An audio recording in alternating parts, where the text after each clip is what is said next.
Madalas, sa pagbalik natin mula sa paglalakbay, hindi ang mga material na bagay ang naibabaon nating pauwi, kundi ang mga kwento ng mga tao at kasaysayan ng isang pook kung saan tayo nagmula. Pupurihin ka ng lahat at ika'y pagbubunyi. Ang lahat ng ginawa mo ay kanilang aawitin, at ang kadakilaan mo ay kanilang sasanggitin. Kung kita'y purihin sa harap ng mga anghel. Sa isang salita po, ano po yung naalala ng salita o paano nyo ilalarawan ang simbahan ng Kalakal? Pag-asa. Kasi yan sa totoo lang yung San Rafael medyo miraculous mapaghimala.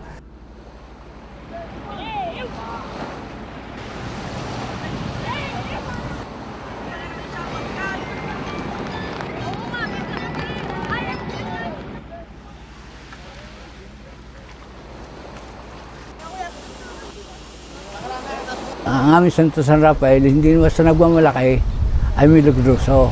Dahil pagka nabagyo dito sa atin, sa Pilipinas, at dadaan dito sa Batangas, ang aming Santo San Rafael ay naghihikap din sa aming baybayin. Nakikita po namin na may dala siyang ilaw at maraming ibon na narating. At turo ng aming mga magulang, yon ang aming pananata sa aming mahal na santo.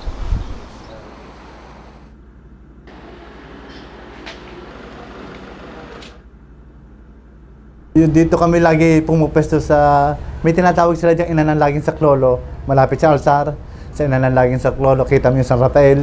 Doon lagi kami nagpupesto ng pag nagsisimba sa Kalaka. Parang yun ang naging paborito naming lugar.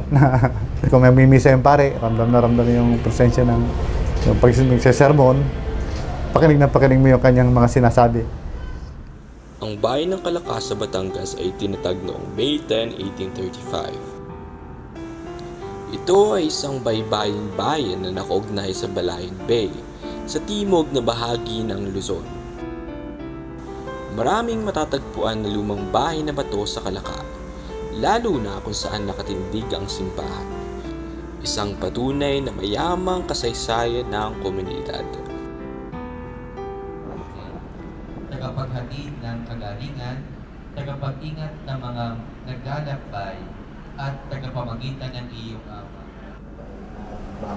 Kung ilalarawan ko to sa isang salita, ang mailalarawan ko ito sa salitang makasaysayan.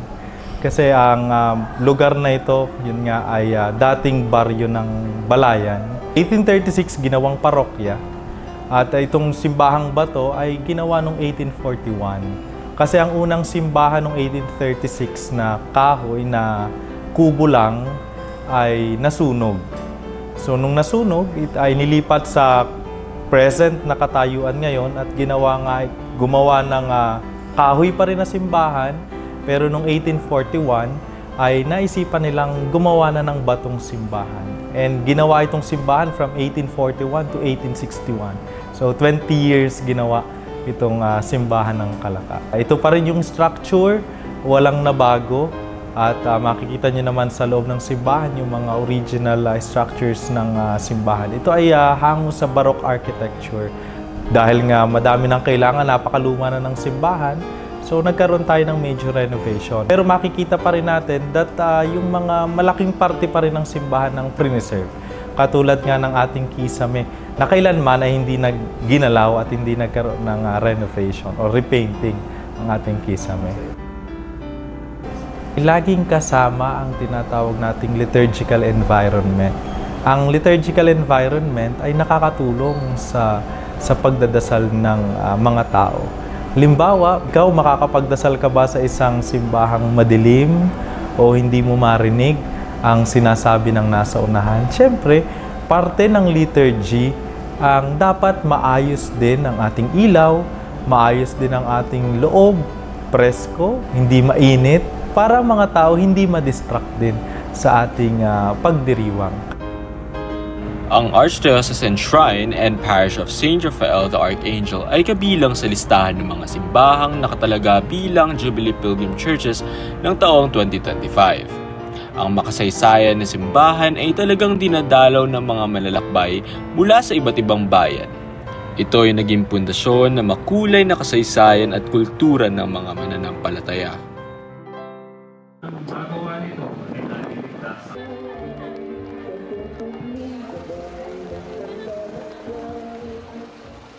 Isa lang ang rason kung bakit ipinagdiriwang ng mga taga-Kalaka ang kapistahan ni San Rafael. Ito ay upang magpasalamat. Magpasalamat sa mga biyayang tinatanggap natin sa buong taon. Sapagkat si San Rafael ay isang gabay, isang taga-tulong dito sa Kalaka. Kaya namin ipinagdiriwang ang kapistahan ni San Rafael Arcangel. At ang aming awit at sayaw ay maging dasal na umaabot sa iyong trono. Manalangin tayo, ang mga pagmahal sa araw na ito kami ay nag-ipon sa pananampalataya at pag-ibig upang ipagdiwang ang karangalan ng iyong sugo sa San Rafael Arcangel.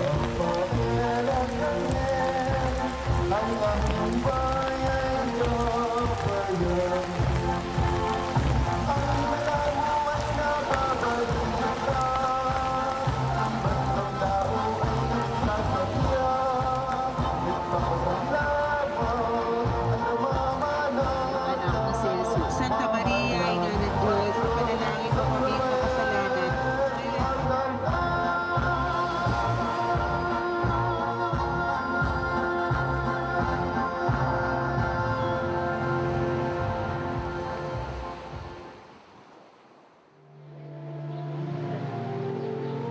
Ang pista para kay San Rafael sa bayan ng Kalaka ay lagpas isang linggong ipinagdiriwang kasabay ng mga nobena para kay Paeng. Hanggang sa sumapit ang araw para sa Misa Konselebrada.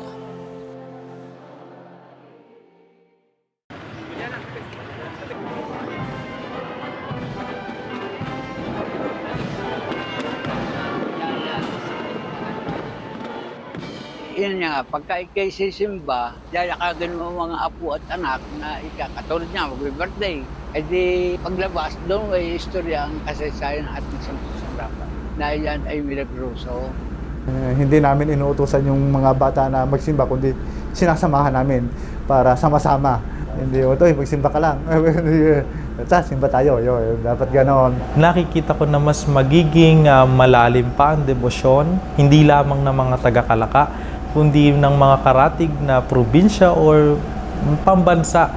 At nakikita ko itong para maisalin sa susunod na henerasyon, ay kailangan nating turuan ng mga kabataan.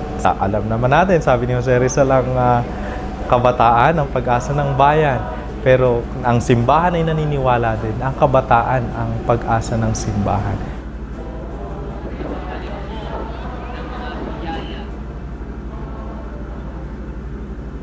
Kasi kung hindi natin ipapasa sa kanila ang mga tradisyon na ating nararanasan ngayon, balang araw mawawala din ito. Are ang aking nilakbay. Are ang aking nilakbay. Are ang aking nilakbay. Are ang aking nilakbay.